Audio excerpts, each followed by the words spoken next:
ପହିଲି ରଜର special chicken ପତ୍ର ପୋଡ଼ା ପିଠା ତ ଆମେ କେମିତି ତିଆରି କରିଥିଲୁ ଆପଣମାନେ ଦେଖ। ଜୟ ଜୁହାର, ଜୟ ବୁଢ଼ାଦେବ, ଜୟ ମଙ୍ଗଳେଶ୍ୱରୀ।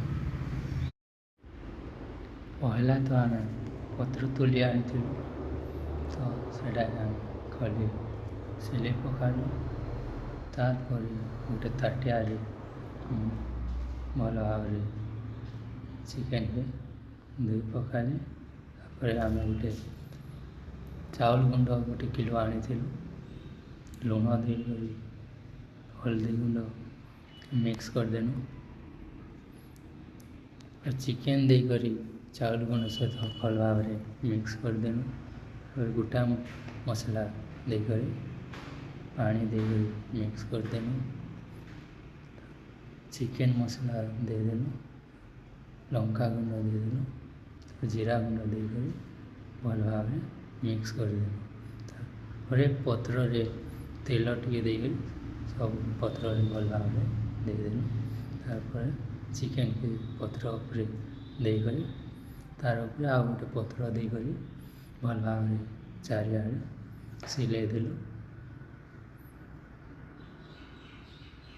ସିଲେଇ ଦେଇ ସାରିଲା ପରେ ଆମେ ଚୁଲାରେ ତାୱା ବସାଇ କରି ତାହା ଭଲ ଭାବରେ ସାଇଜ୍ କରି ରଖିଦେଲୁ। ତାପରେ ଘୋଡ଼ଣି ଦେଇକରି ଆମେ ତାକେ ଅଧା ଘଣ୍ଟା ପାଇଁ ଛାଡ଼ି ଦେଇଥିଲୁ। ଅଧା ଘଣ୍ଟା ପରେ ଦେଖିଲୁ ଏଇଟା 50% ହେଇଯାଇଥିଲା ନା। ପଲଟଟାକେ ଆମେ ଓଲଟେଇ ଦେଲୁ ଆଉ ଅଧା ଘଣ୍ଟା ପାଇଁ ଛାଡ଼ିଦେଲୁ।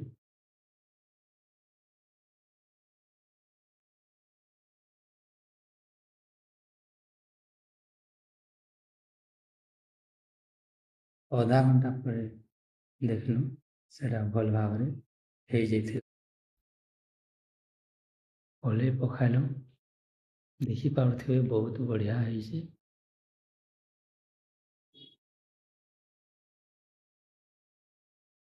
ତାପରେ ମୁଁ ଟିକେ ଟେଷ୍ଟ କଲି, ବହୁତ ବଢ଼ିଆ ଲାଗୁଥିଲା। ତ ଆପଣମାନେ ବି ଏମିତି ବନେଇ ପାରିବେ।